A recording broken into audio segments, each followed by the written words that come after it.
Assalamualaikum warahmatullahi wabarakatuh.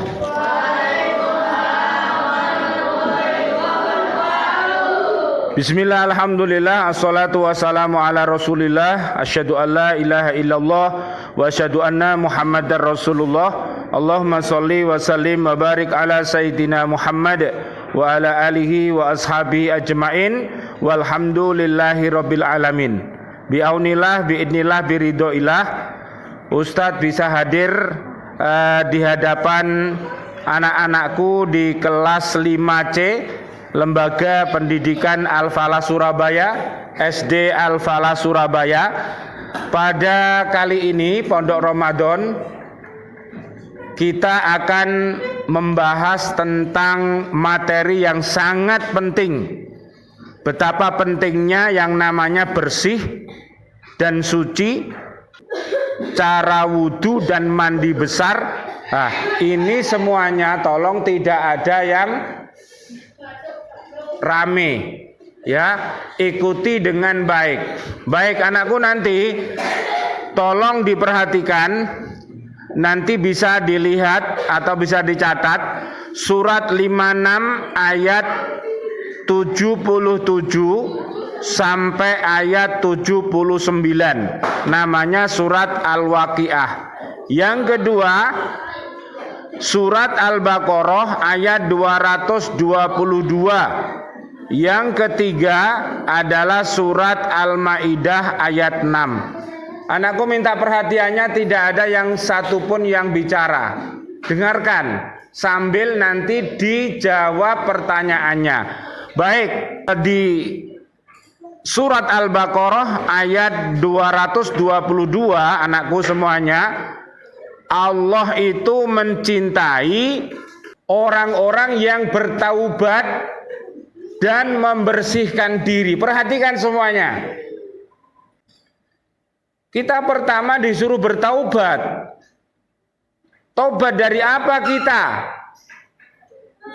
Selama ini apa yang kita lakukan, kesalahan apa yang kita lakukan, termasuk kita belum bisa tertib misalnya pada saat mendengarkan nasihat. Allah meminta kita dengar, diam, memperhatikan. Kalau kita belum bisa, maka kita harus bertaubat.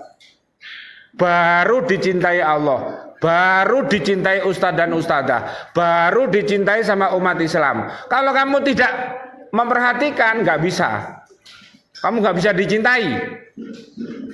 Yang kedua, Allah cinta kepada anak-anak yang rajin mensucikan diri. Ustadz berdoa seluruh puasanya anak-anak, tadarus, sedekah, dan seluruh aktivitas di bulan Ramadan, mudah-mudahan anakku nanti keluar dari Ramadan tidak punya dosa sama sekali. Amin ya robbal alamin. Sekarang Ustaz bertanya, perhatikan semuanya sambil dilihat LKS-nya. Ada dua pilihan. Yang pertama adalah bersih, yang kedua adalah kotor. Coba perhatikan semuanya. Anakku, Ustadz sering bilang bahwa bersih itu identik dengan iman. Sedangkan kotor itu identik dengan kemunafikan. Anakku,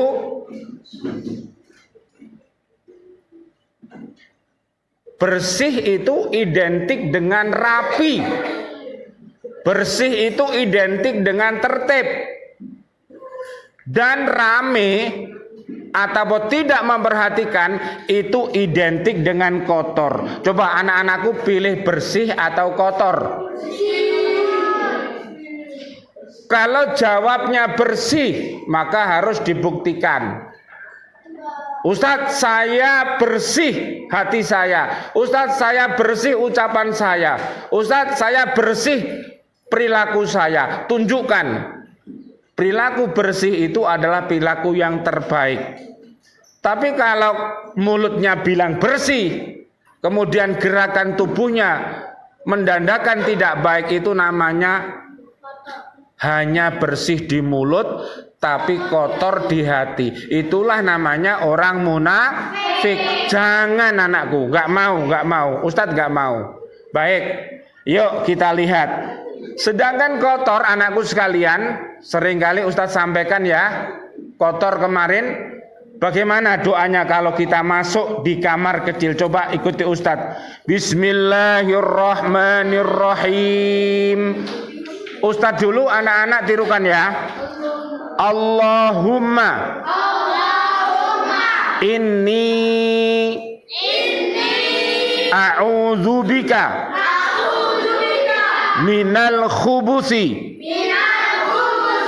wal khaba'is. Ya Allah, sungguh aku berlindung kepadamu dari kotoran dan najis. Lah, ternyata anakku semuanya, kotoran dan najis ini siapa yang membisik-bisikkan kalau kita sedang di kamar mandi? Makanya ada yang mengartikan ya, setan laki-laki dan setan perempuan. Coba sekarang kita lanjutkan dari kamar mandi atau keluar dari kamar mandi. Tirukan Ustadz. Ghufranaka. Alhamdulillahilladzi adhaba annil adha wa afani. Aku mohon ampun kepadamu. Segala puji bagi Allah yang telah menghilangkan dariku segala penyakit dan telah menyehatkan aku. Coba angkat tangannya yang ingin sehat walafiat. Sehat jasmani dan sehat rohani. Ayo, sekarang kita lihat. Sambil dilihat ya adik, sambil dikerjakan. Perhatikan, Ustadz serangkan semuanya. Mudah-mudahan bermanfaat ini. Yuk. 1, pilih bersih atau kotor. Maka jawab anak-anak tadi adalah pilih yang bersih. Anakku, bila misalnya mulut kita bilang pilih bersih, akal kita pilih bersih, sementara perbuatan kita adalah perbuatan yang kotor atau yang tidak baik, maka apa dek? Solusinya apa dek? Ustadz, bertaubat artinya berhenti. Misalnya rame, tobatnya apa? Diam. Misalnya malas-malas, tobatnya apa? Rajin. Kalau misalnya di masjid masih rame, apa tobatnya? Baik. Jadi anak-anak yang rajin, anak-anak yang tekun itu diumpamakan seperti bersih. Anakku masih ingat suci? Masih ingat suci? Surga itu suci, ya. Kita punya kitab suci, yang masuk surga adalah orang yang suci. Masih ingat Nabi Muhammad Sallallahu alaihi wasallam, Allahumma sholli wa sallim alaihi. Beliau pernah dibelah dadanya untuk disucikan sebelum apa? Isra Mi'raj. Baik, masih kecil masih suci. Tapi kalau sudah mulai balik, kadang-kadang anakku, ayo perhatikan, tidak ada yang rame. Sambil melihat LKS-nya, nanti kalau jawabannya persis silahkan diisi. Jadi sekali lagi, kalau kita masih kotor, maka jalannya adalah bertaubat, berhenti. Yang kedua, mengapa kita harus suci? Mengapa kita harus suci? Ini bulan apa? Bulan suci. Mengapa kita harus suci? ternyata satu, penyakit suka yang kotor. Jadi kalau kita sebagai manusia ini suka hal-hal yang kotor, Dek, bermula dari ucapan kita, hati kita, pikiran kita, maka akan muncul namanya perilaku apa, Dek? Kotor. Apa Ustadz bilang dulu? RFJ. Tirukan. RFJ. Rofas, fusuk, jidal. Apa rofas? Kata kotor. Apa fusuk? Perbuatan kotor. Apa jidal? Bertengkar. Ya, termasuk terjadinya perzinahan dan semuanya dimulai dari ucap dan perilaku yang tidak suci atau tidak baik. Baik, yang kedua, suci, sehat jasmani dan rohani. Ini syaratnya menjadi anak-anak yang solih dan solihah itu harus suci, sehat jasmani dan rohani. Kamu berpuasa, syaratnya kamu harus sehat. Kalau kita gila, bolehkah kita puasa? Tidak boleh. Bagaimana orang gila mau puasa? Ayo perhatikan. Akalnya terganggu, hatinya terganggu, akhirnya perilakunya jelek. Naudzubillah min dalik. Sekarang yang ketiga, sambil diperhatikan semuanya, awas diikuti dengan baik. Mengapa kita harus suci dari najis? Mengapa kita harus suci dari najis? Satu, bila kita mau bertemu sama Pak Presiden, misalnya anak-anak di sekolah kita mau didatangi sama Pak Presiden, maka perhatikan, anak-anakku semua pasti berpakaian yang bagus, baik, ya toh, suci. Apalagi mau bertemu sama Allah. Jangan sampai kita menghadap Allah sementara baju kita berlumuran najis, belum mandi, belum wudu.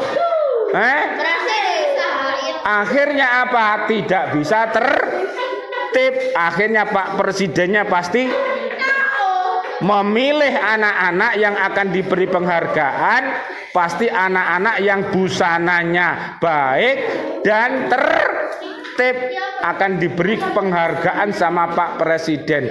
Demikian juga ustadz dan ustadzah kita. Ya, makanya adikku semuanya perhatikan. Makanya kita perlu apa? Suci apa? Pikiran kita, hati kita, dan juga pakaian tempat kita. Makanya diajari sama ustadz ustadzah kalau ke kamar mandi harus hati-hati, jangan sampai bermain. Awas, perhatikan. Yang kedua, syarat utama menghadap Allah adalah suci.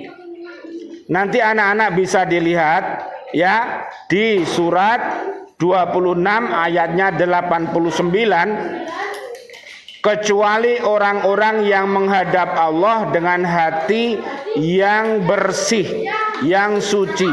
Jadi yang bisa belajar dengan tekun, belajar dengan tertib, sholatnya khusyuk, akhlaknya mulia adalah anak-anak yang hatinya suci. Oleh karena itu harus selalu belajar bersuci, baik mandi, baik wudu atau tayamum. Berikutnya, bersuci dari najis, menghilangkan najisnya. Anak-anak semuanya perhatikan. Bisa bersuci dari najis? Bisa? Bisa. Kalau hadas kecil Cara penghilangannya dengan apa? Dengan wudu. Sebelumnya ya dibersihkan tangannya ya toh? Dibersihkan yang terkena najisnya ya. Kalau misalnya bersuci dari hadas, apa dek? Kalau hadas kecil hilangnya dengan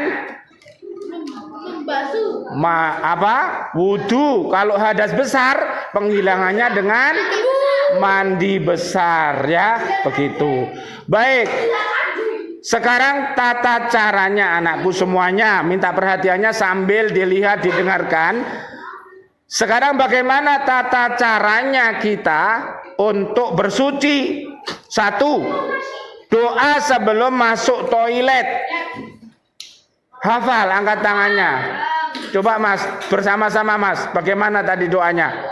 Allahumma inni a'udzubika minal khubusi. Yang kedua, masuk toilet dengan kaki kiri, tidak boleh melompat. Kalau kamu masuk toilet sambil melompat, tahu nggak kalau toilet itu banyak air, banyak sabun, banyak sampo, biasanya licin. Kalau kamu melompat biasanya bisa apa? Bisa kepleset. Anak-anak tidak boleh lompat-lompatan di kamar mandi.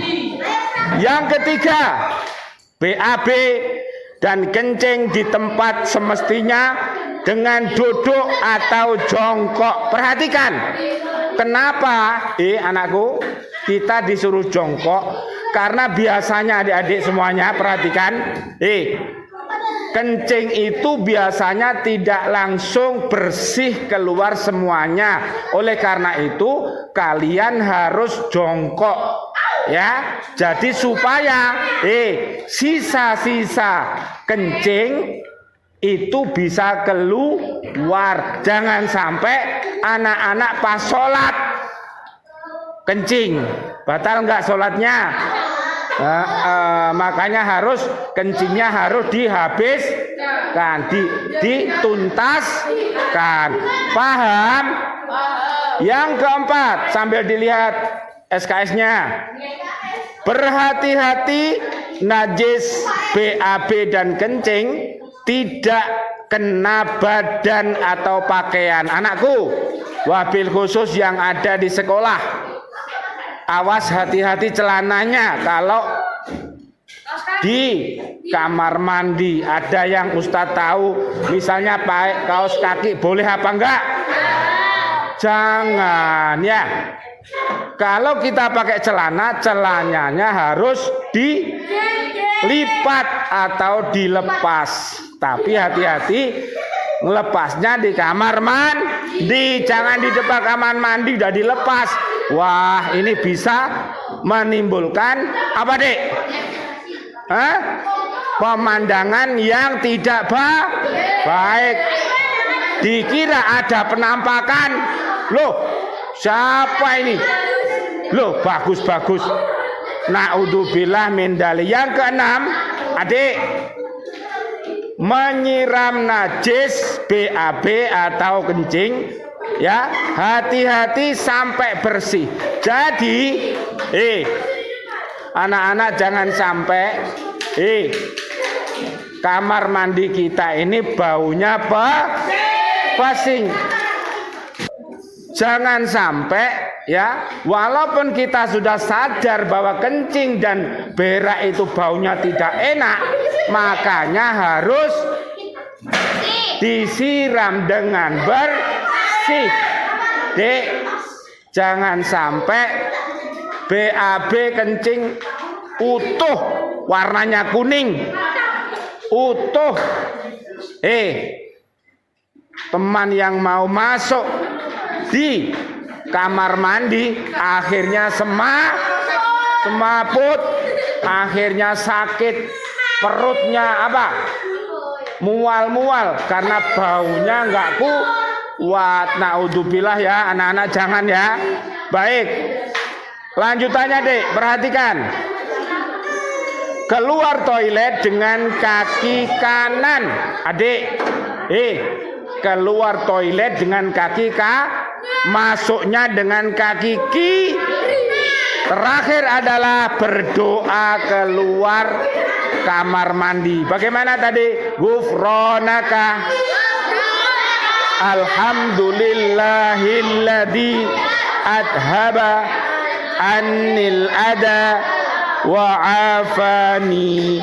Mudah-mudahan materi yang kita sampaikan di Pondok Ramadan di kelas 5C Sekolah Dasar Al-Falah ini bermanfaat bagi diri kita, keluarga besar kita, dan umat Islam semua. Amin amin.